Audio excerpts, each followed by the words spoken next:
Hi, this is Deborah May. You may remember me from my performances on Deep Space Nine and Voyager, and you are listening to Trek Untold.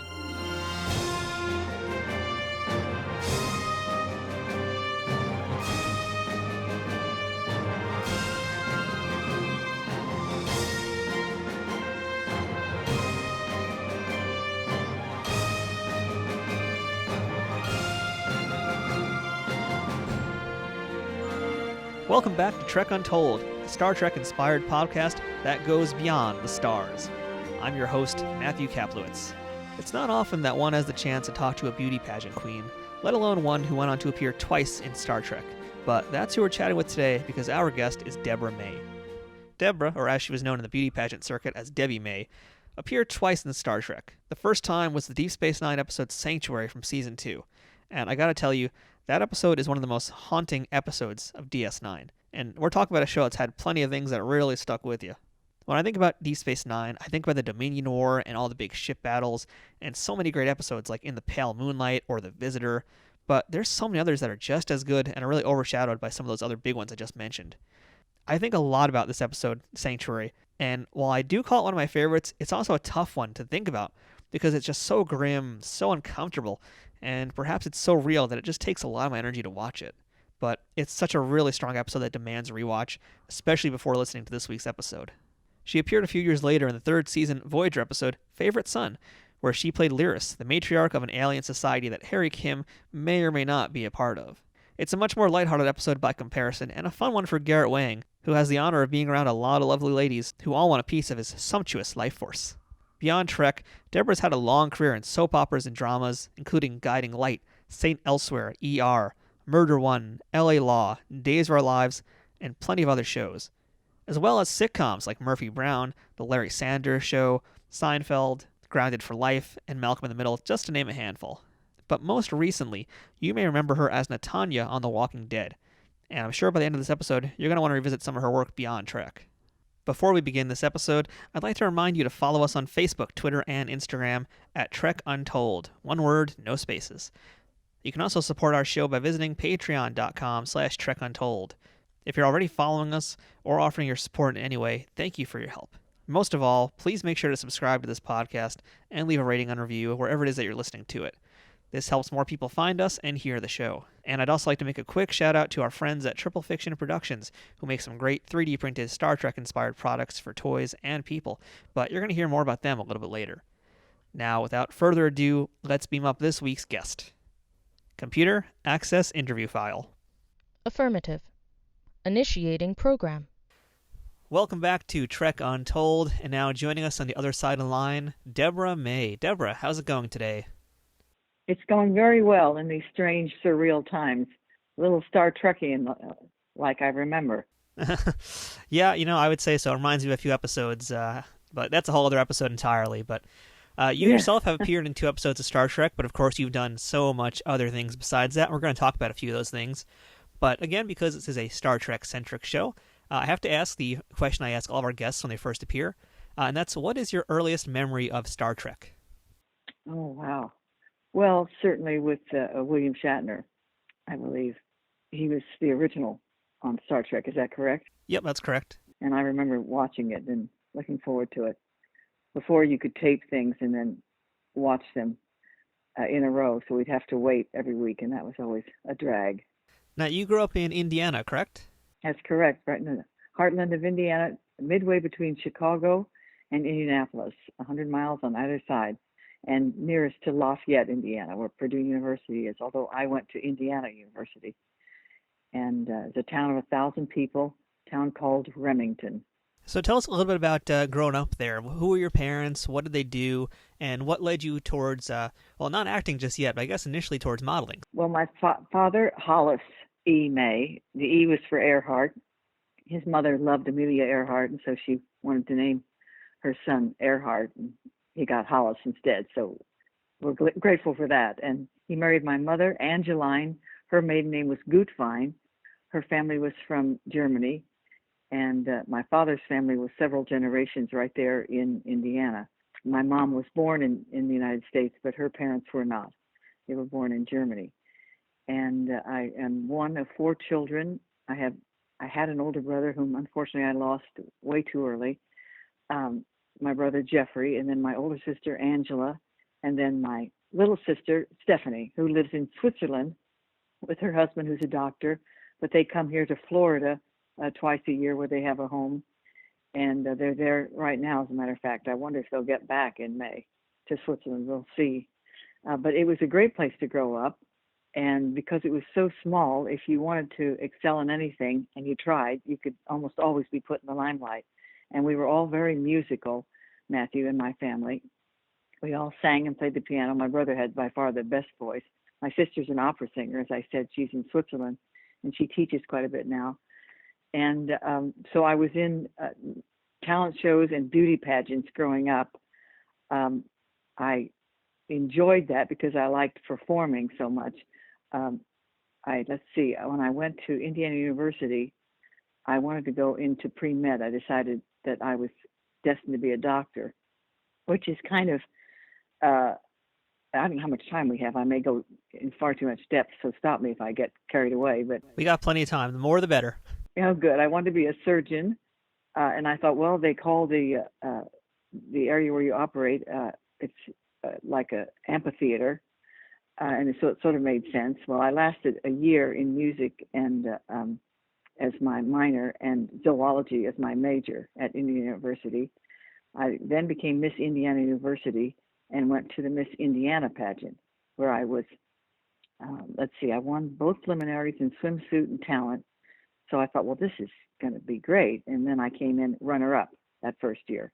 The second year, my dad, who was always encouraging me, he had me get my pilot's license when I was 17, and so he encouraged me to go back to the Miss Indiana pageant, which I did, and the same scenario exactly. I won my preliminary in swimsuit and talent, and I was runner-up the second year. Then he found another contest for me to be in. I was in a contest basically for all the losers, the runners-up. It was called the Miss Sweetheart Corn Festival somewhere in Illinois. I did that. I was the runner-up there, and Miss Congeniality. And then my father found another pageant for me to be in. You can see how I was spending my time. And we flew to all these places in his Piper. It was a low-wing single-engine aircraft, and so I got a lot of flight time in.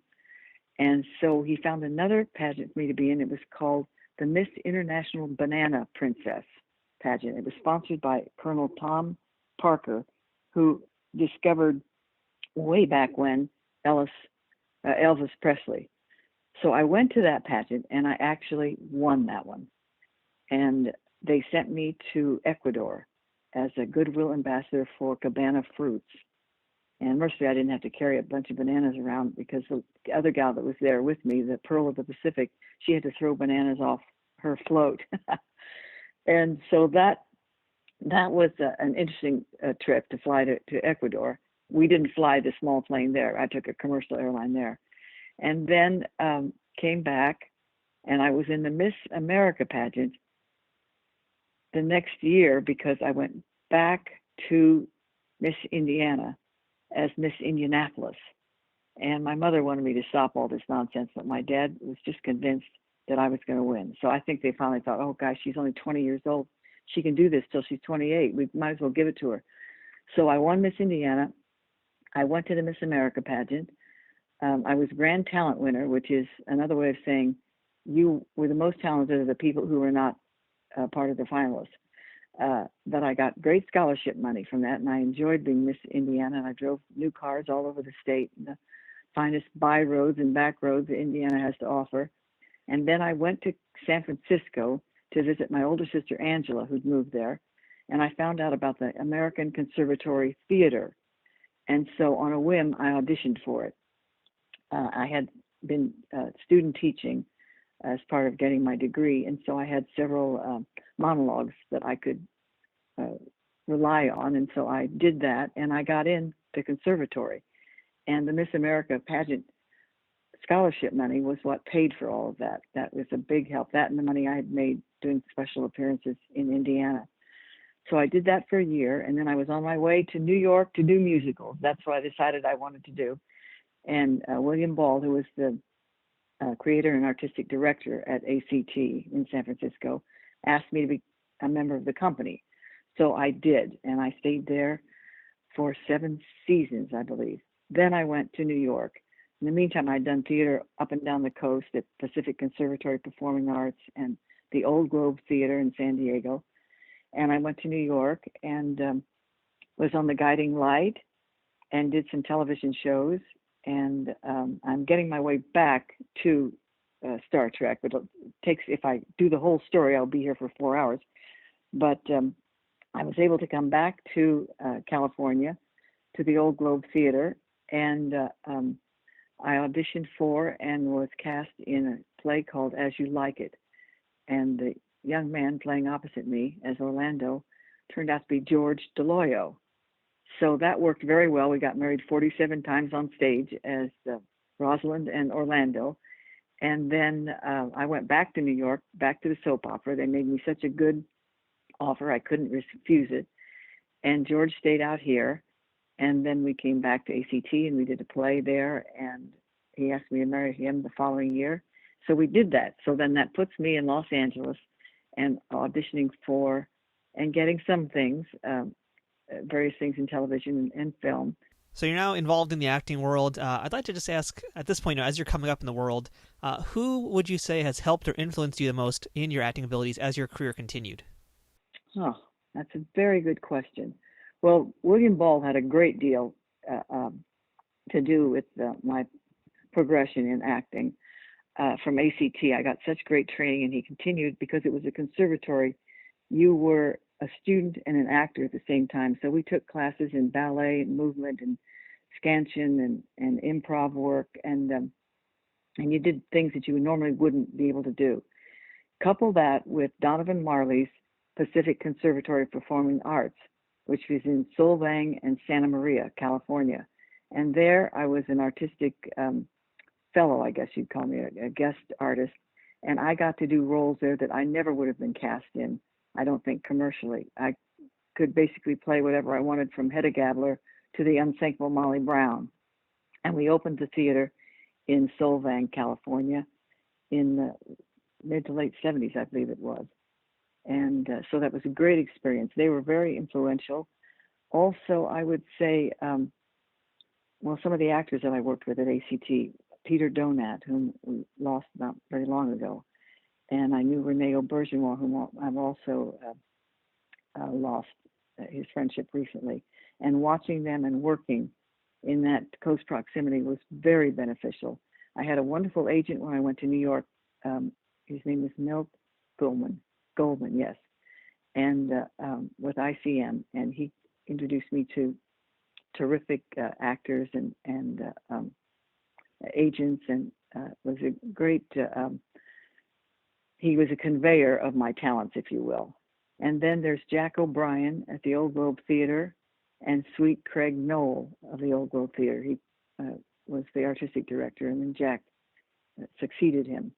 They all played a very important part in my education. And then I've had so many wonderful directors, from Mr. Jackson from Milwaukee Rep to Jack and Bill, and Alan Fletcher was a fantastic director. All these people conspired to help me in many great ways. So along the way, with all these people giving you these great instructions and feedback, you went on to have a very deep resume of some very acclaimed shows. You've appeared on Falcon Crest, a recurring role in Saint Elsewhere, L.A. Law, Murphy Brown, Days of Our Lives, Remington Steele. I can go on and on here, but I want to ask you in particular about one role that I thought was a really great display of your abilities, and that was when you appeared with Patty Duke in Call of Anna, which was... Oh, Call Me Anna, yeah. Which was an autobiographical made-for-TV movie where you played Ethel Ross, who was one half of Patty Duke's original management team. Can you tell us about that experience of working on that movie? Yeah. It was with Howard Hessman, I believe. He played my husband, the manager, and I came to really appreciate Patty, or Anna as she wanted to be called. She's great talent, great mind, and I was not a very sympathetic character, I have to say. It was pretty awful, allowing things to happen that did happen, but I enjoyed the work very much, and I liked the location of it. It was an experience. I had a baby that I was nursing at the time and had the baby on the set, and I remember all that very well. It was a great experience. I wanted to mention of one more person whom I thought helped me so much when you mentioned St. Elsewhere. Yeah, sure, go ahead. My husband and I played a married couple on St. Elsewhere, trying to have a baby. And that was the series as it played out. And People magazine came and interviewed us, and we were, in fact, trying to have a baby in real life and on the show concurrently. Well, I got pregnant in real life, and it just blew the storyline completely because she couldn't get pregnant on St. Elsewhere. And I remember Ed, oh God, I can't remember his last name now. My mind's a sieve. But he was such a wonderful actor, so good on St. Elsewhere, and such a good actor at ACT too. I remember working with him in House of Blue Leaves and a couple of other plays.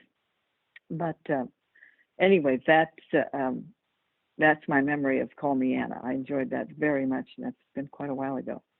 Now, there is one other show I want to talk to you about before we jump into Trek, and that's something that our listeners know I'm a big fan of, and that's the Golden Girls. And you were on the episode Before and After. You played one of Rose's new roommates after she left the house. Mm-hmm. And so I just love hearing stories about working with all those ladies. Yeah. Can you just tell me what it was like working, especially in that case with Betty White, and just being on the set of Golden Girls?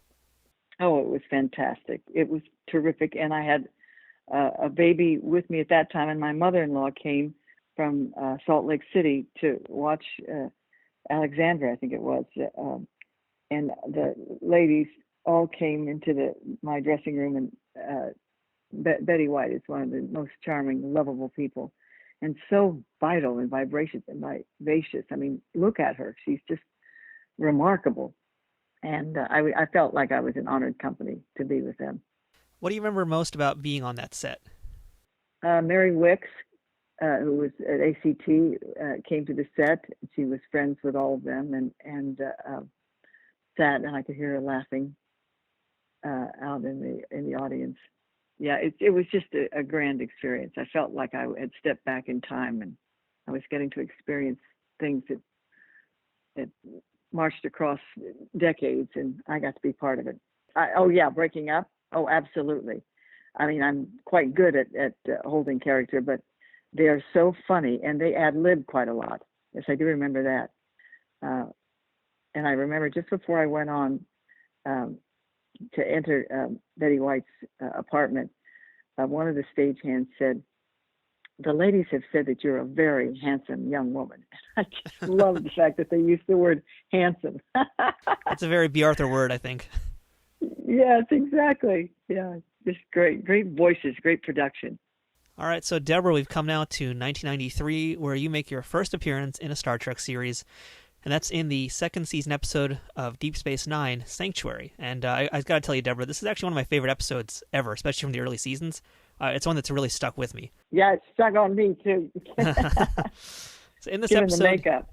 Oh, yeah, we'll talk about that for sure. So in this episode, you play Haneek, a Skrean refugee who, as the title implies of this episode, takes sanctuary in Deep Space Nine and ultimately becomes an ambassador for a people who are seeking a new world to move their entire population to.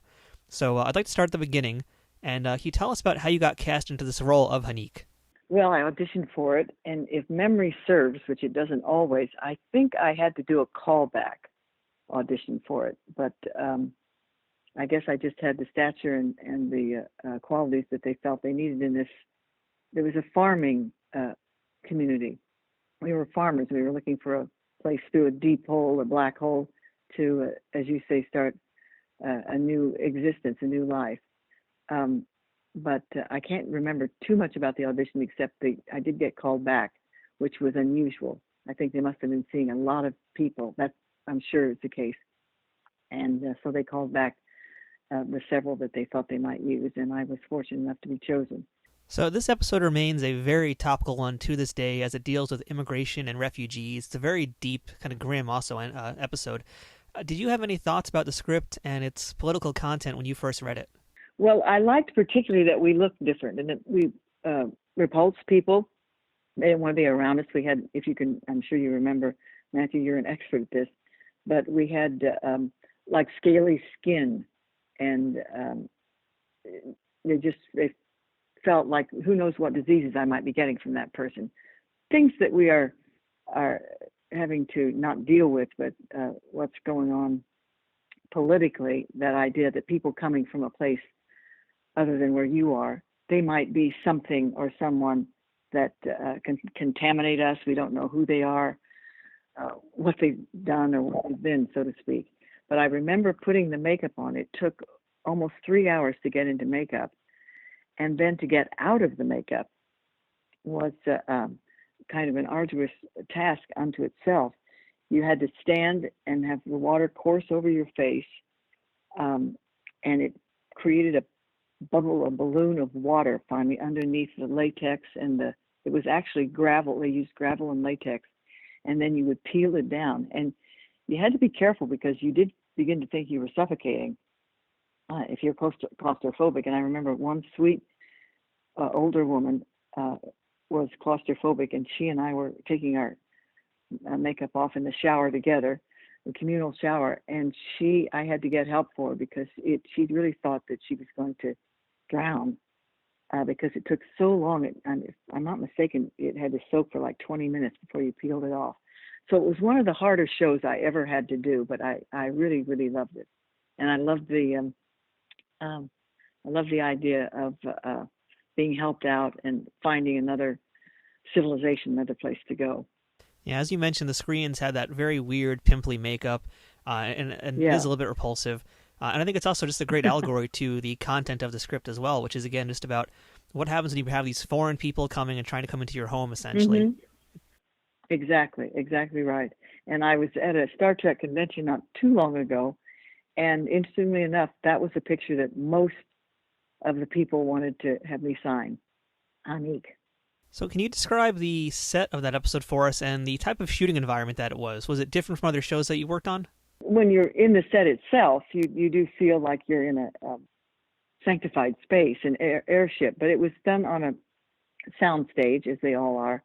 So I don't really remember feeling out of place or awkward about it at all. It was extremely efficient, well done, and in a timely fashion. Not all shows are that move that quickly. It moves very quickly, if memory serves me. Now, this episode was directed by a veteran Star Trek director, Les Landau. Do you remember working with him and the direction he gave you for this character? Mm-hmm, yes. The only thing I can really remember about Mr. Landau is that he wanted it to be very real and not arch. My character, she had to do a lot of defending, but and she was powerful, but he wanted her that you could see humanity and empathy in her. He was a very good director. I liked him a lot. And your role as Haneek, I'd like to compliment you. It's a very subtle, nuanced, complex character, and you did a beautiful job portraying her. Thank you. Thank you very much. So in this episode, you're predominantly paired with scenes with Nana Visitor, and I think you two had some really great chemistry on set. Nana Visitor, do what you guys did. Yes, she's wonderful. Yeah, how'd you like working with her? Oh, I loved it. She's a beautiful, beautiful young woman, and really good with her lines. I remember that. I don't think she ever flubbed a line once. I liked working with her very much. I would like to have worked again with her. Did you find that you guys had a really great back and forth as well? Mm-hmm. Yes, we did. Very much so. I think we had rapport, as we say in the business. They also mentioned earlier that you had a friendship with Renee, and he plays, obviously, Odo on Star Trek Deep Space Nine. So what was it like being able to work alongside him, and him, especially with all that heavy prosthetics that he's wearing for this episode? Exactly. He's was such a wonderful actor, and I knew Renee and his wife Judith well, and it was just an honor to be on the set with him. I'd seen so much of his work at ACT, and so admired him, and took great comfort in the fact that he was not only friendly, talented, but helpful as well.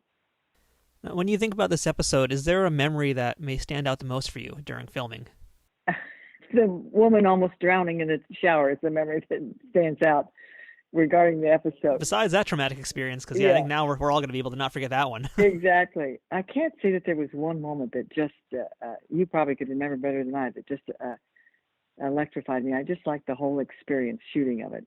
It was something that I'd never done before, and I enjoyed the latex and the gravel and the whole look of it. Now, when this episode first aired, did you actually watch it on TV? Oh, I think so, yes. Yes, I believe I did, and I was horrified. Yeah, what horrified you about it? Oh, how awful I looked. But if the acting's all right, it doesn't matter what you look like. Yeah, and I think the acting was amazing.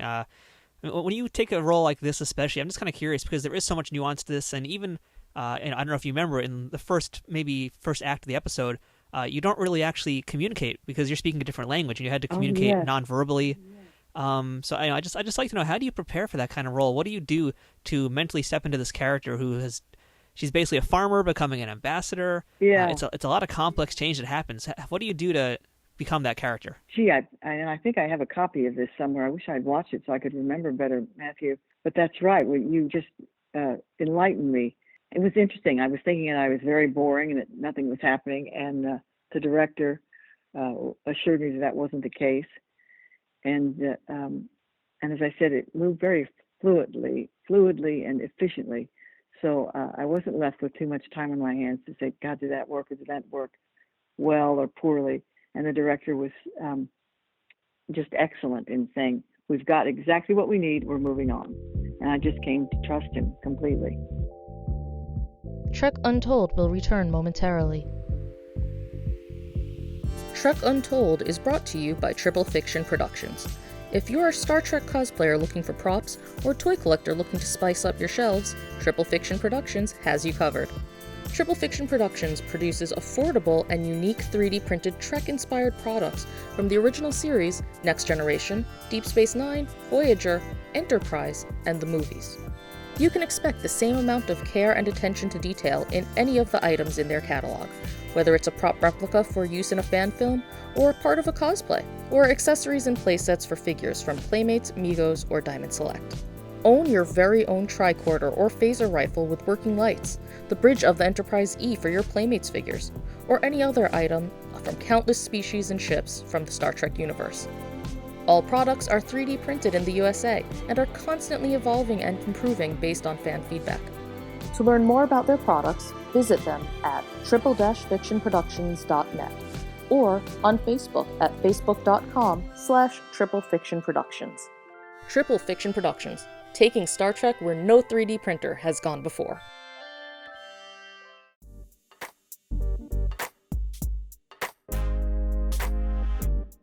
Wrestling is on two levels right now. Either you all in and having a good time with what's going on and enjoying the body slams, headlocks, submissions, and the tope suicidas, or you're just pissed the hell off of what's going on in the wrestling landscape. What kind of wrestling podcast has the same kind of dilemmas? Your guys here at Turnbuckle Tabloid. Jada Santine Olski is here to bring to you the ridiculousness, the buffoonery, the nonsense, and all that is just straight wrestling. We're here with that opinionated New York swag and the ridiculousness that goes along with it.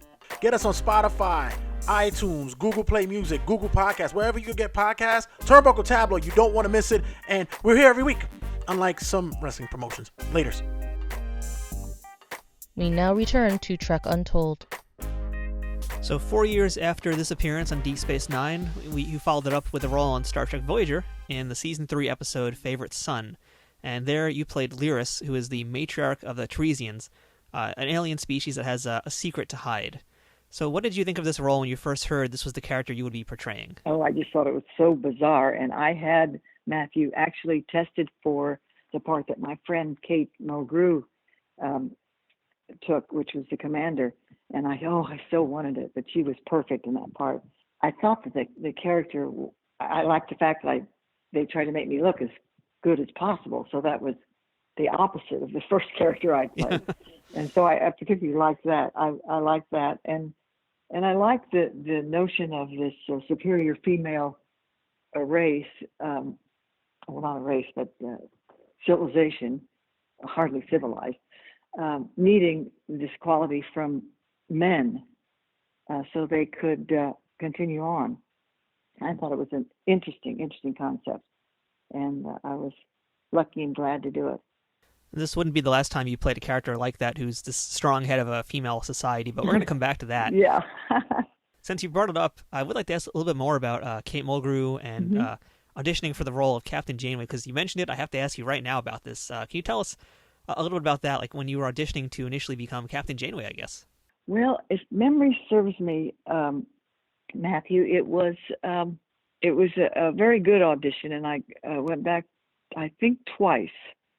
And they originally gave the part to another woman, and I'm trying to remember who it was. And she didn't do it for very long because she was a film actress, and I could see her face, and she's French, or well, Kate would know. Yeah, it's who on it the tip. was. I know the name, but I can't remember it either You right know now. who I mean, yeah. And I don't know how many episodes she did, and then Kate was next in line, and I thought she did an excellent job. So back to Favorite Son now. I heard that this episode had a lot of rewrites to it. Do you remember anything about script changes happening while you were working this part? Oh, golly. I can't remember specifically a lot of it happening to my character. And I think if it were inundated with script changes, I would remember that, because I do remember some of them. But I don't think that it was overwhelming. At least it didn't bother me. And I'm what we call a quick study. So I kind of like the challenge of having to learn new things in a constricted period of time. Yeah, I think most of the changes were due to Garrett Wang's character of Kim. So I guess that wouldn't have affected you as Right. much. But yeah, that's pretty much what I know, what I've heard from the inside looking in. Yeah, that's exactly right. I remember him. Yeah, he's a very functional character in that storyline, to Yes. say the least. Yes. So tell us a little bit about shooting this episode, because I heard that this one had a really drawn-out shooting schedule because it was happening around the holidays. Do you remember any of that? I can't say that I remember it being too drawn out. I was enjoying it so much. But because of the script changes and the holidays, they did go over, I think. It was one of the longer shoots I'd been on, yeah. So this episode was directed by Marvin Rush, who, aside from directing several episodes of other Trek series, was also director of photography on 4 of the different Star Trek series. So I imagine you brought with him kind of a different vision. What do you remember about working with Marvin? Oh, just that he was extraordinary in the interesting angles that he shot and that he wanted, and he came in so well prepared. He knew what he wanted, and he got it every time. Well, I'm starting to remember all this now. This is great, Matthew. Thank you. That's good. That's what we want to happen. So we're talking about Marvin and him being a DP in the past. I imagine he looks at the show differently than, let's say, Lester would have. So from your point of view, was he as focused on the actors as much as he was, let's say, camera angles and setting up scene visually? If memory serves me, Matthew, he was very focused on the actors through the eye of the camera. He just knew the look he wanted, and I found that DPs who move on into directing are particularly good with actors, because it's like they have an intimacy looking through the lens, and that translates into their direction. Now, aside from, obviously, Kate Mulgrew, Tim Russ, and Garrett Wang in this episode, you also shared some screen time with Patrick Fabian, who's gone on to have a major role in Better Call Saul as Howard Hamlin. Do you remember anything about your time on set with him? I can't quite recall, except we laughed a lot. But it was just such a wonderful ensemble cast. Was it a very jovial set while it was being filmed? Yes. As a matter of fact, it was. Yeah, everybody... when you're doing a good show, a great show, and you're part of it, it tends to make everybody just feel better. And it was such a good group of people. We all enjoyed each other's company a lot. I can't say, in all honesty, I've had too many bad situations on sets ever. Either just lucky or kismet, I'm not sure. Well, it's good to hear, but I am curious if there was a different feeling while you were on Deep Space Nine. I'd heard that set was often a little bit more serious. And especially for the episode that you're doing here, it's a much more serious kind of set. Yeah, Deep Space over Voyager, you're saying? Yes. Yeah, I think that's true. And it was earlier, too. I think it was much more relaxed. Voyager was more relaxed. A little more relaxed, yeah. So you also had the luck of being able to work with 2 captains, in Avery Brooks, as you mentioned, and Kate Mulgrew. Mm-hmm. What would you say was the biggest differences between those 2 actors? One was a tall black man, and the other was a tiny little Irish feist sprite. That's very true. I would say, gosh, this is tricky. This is hard to say the difference. They both were, commanders of the ship and in solid command. Avery is very off camera, more soft spoken and jovial. I enjoyed my time with him a lot. I really thought I'd love to work with this actor again. And Kate, I knew, and she's very serious about her work and also knows exactly what she wants and usually gets it from her own work and from other people's work as well. Now, when you filmed this episode, was Kate aware that you were also in the running for her part originally? Oh, I think I told her, yeah. Yeah, I think I told her. And what'd she say about that? Oh, she laughed and she said they should have cast you. Something to that effect. Yeah. So after your time in Star Trek, you went on to do plenty of other things. You had appearances on the Larry Sanders Show, ER for several years, as well as a spot on the hit HBO miniseries From the Earth to the Moon, which had a lot of other Trek actors in it. Yeah. But I'd like to ask you about one of the more recent shows you've done, and that's The Walking Dead on AMC. Right. And in that series, you played Natanya, who is the leader of Oceanside. Natanya. You got to do a lot of scenes with Alana Masterson, Sydney Park. So I was just curious, what was it like working on The Walking Dead? I enjoyed it a lot. For one thing, I didn't have to get all gussied up, and I tried to look better than they wanted me to look, but it was pretty hard because you're living out there, in an apocalyptic time frame. But I liked so much working with Alana. She had a baby at that time, and it was just a good environment, good women to work with, and I enjoyed that part so much.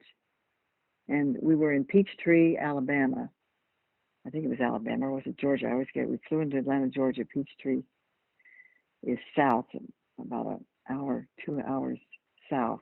And I would go running every morning, or when I had time off. And I remember I was running along an overpass, and some boys on a like a moped or triped, little golf cart sort of thing, came down the pedestrian lane, and I jumped back to get out of their way, and I impaled my leg. I'm looking at the scar now. Oh, wow. I impaled my leg on one of the railings, and so I laughingly call this leg the Walking Dead limb.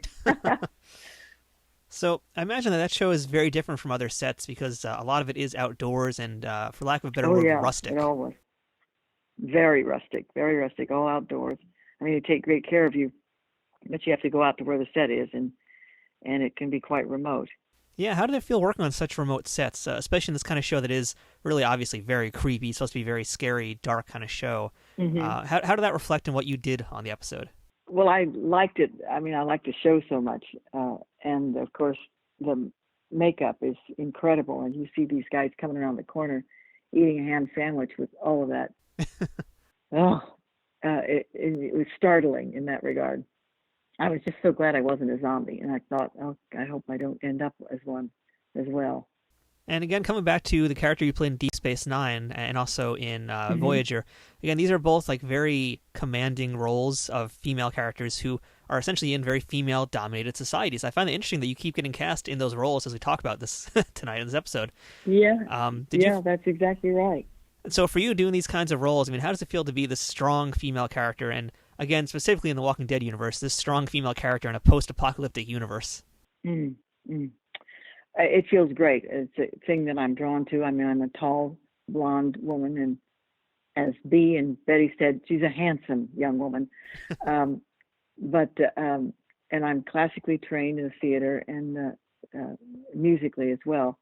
So it gives me a chance to use my voice and stage presence. If you're 5'9" and you kind of look a little bit like Marlene Dietrich, used to look anyway. I look forward to parts like that. They're my favorite thing to do. It's good to do all sorts of parts, and passive parts certainly are important, but these are my favorite kinds of parts. Strong, independent women who feel like they're doing something for those that can't do it for themselves. Yeah, and I have to say, again, you just bring a lot of commanding presence to it, and it feels very real when you take on these roles. Well, thank you, Matthew. gee, I've got to see you at one of these conventions sometime. Oh, I hope I can get to meet you at one of these too, yeah. Yeah. So on that topic of these strong leading ladies, were there any women in your life that you think influenced how you play those characters? Well, my mother was a very strong woman. She was a housewife and raised 4 children, but she had great depth and faith, and I could say even at times she was opinionated. As far as strong leading women, I know Michael, Peter Donet's first wife, Michael was, she was on the Waltons, if you remember her. And she was, I took some classes with her when I first came to ACT, and she was a lovely woman and very capable of playing those strong, independent women. And I appreciated her work. A dramaturge by the name of Diana Maddox was a big influence in my career. I liked working with her. She taught us scansion and basically how to do Shakespeare. And then Marion Walters was another extraordinary actress that I loved working with at ACT. And she's the one that got me such a wonderful agent at ICM when I first went to New York. She called and introduced me, and she had a great influence on me. Trying to think if there are other. I'm sure I'm leaving somebody out that made such an impression on me. If I think of it, I'll let you know. Now, just one last question about the Walking Dead character that you played. Mm-hmm. And of course, this being The Walking Dead, not a lot of folks come out of this in one piece, and your character, unfortunately, well, not so much. So what did you think of the ultimate fate of Natanya and how it all played out? Well, I was surprised, and I was also surprised that they hadn't even come back to the set for the last one, because I literally had that one shot, no pun intended, and I said, you could just put me in front of a blue screen here in California, but because of the cohesion of the show, they wanted it all to come together. And I remember they had an actress. She was tall like I was, and she was a stunt person, and they wanted her to do the fall. And I said, why?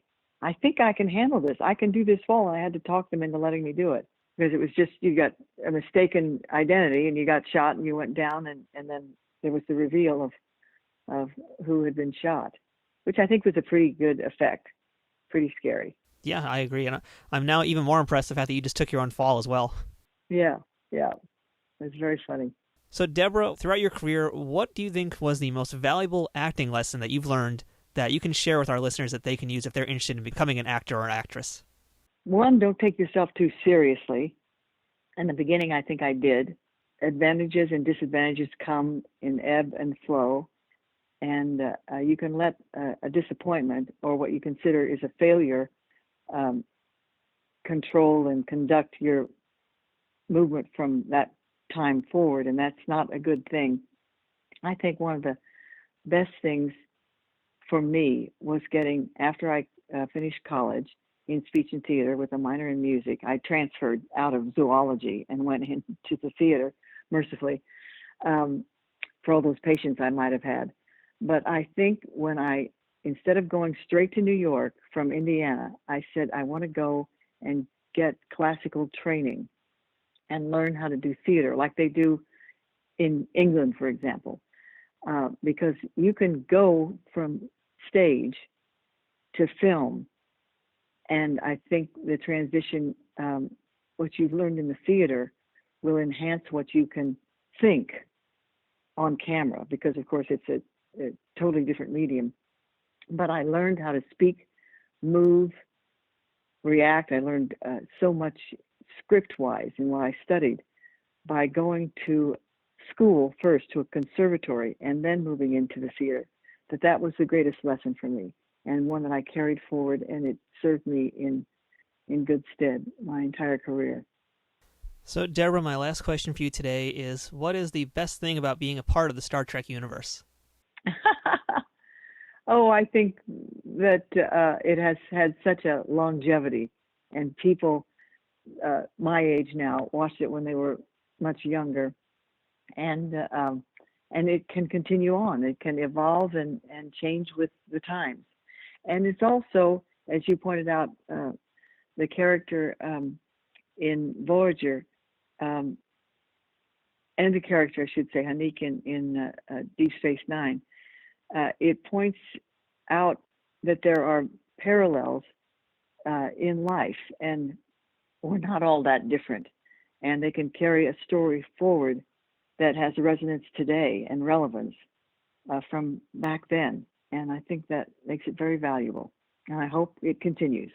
I'm sure that it will. Star Trek will, of course, go on and on forever. Yeah. And these days now, you're also doing a lot more convention appearances, right? I know, obviously, right now with everything that's happened in the world, you're not. But you've been doing convention appearances also, correct? Yes, a few of them I have, and I enjoy them very much. As a matter of fact, I sat next to Nicole Tom the last convention I did, and she is, we're cousins, and I didn't realize that she lives just blocks away from me, and she was on The Nanny. And so we got reacquainted, and it was so arbitrary and fortuitous. Oh, that's great to hear. And have you enjoyed meeting all the fans? Oh, my goodness, yes, and so surprised that they remember. And as you're a devotee, obviously, of this particular theme, and they remind me of things and relive memories of the work. And I'm so glad that I was a part of it and had a chance to do it. So, Deborah, thank you so much for taking the time to chat with us today. It's been really insightful to hear your thoughts on your Star Trek appearances and everything else. And thank you so much again for just your great work on the series. Oh, Matthew, thank you. It's been a pleasure to talk to you. I hope there's something in there that you can glean from our conversation, and that it'll be audio worthy. It totally is. Thank you so much. You're welcome. You're very welcome. So that was our interview with Deborah May, which was a lot of fun. Now, despite my research, we didn't speak too much of her previous work on dramas, just because I wanted to prioritize a few other things in the time we had. But I hope I have another chance to pick her brain sometime and chat a lot more with her about her career.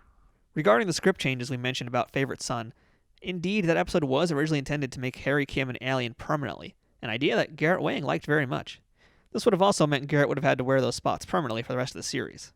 However, execs didn't like that idea, and it was changed back to being a one-off and ultimately having no bearing on the rest of the series.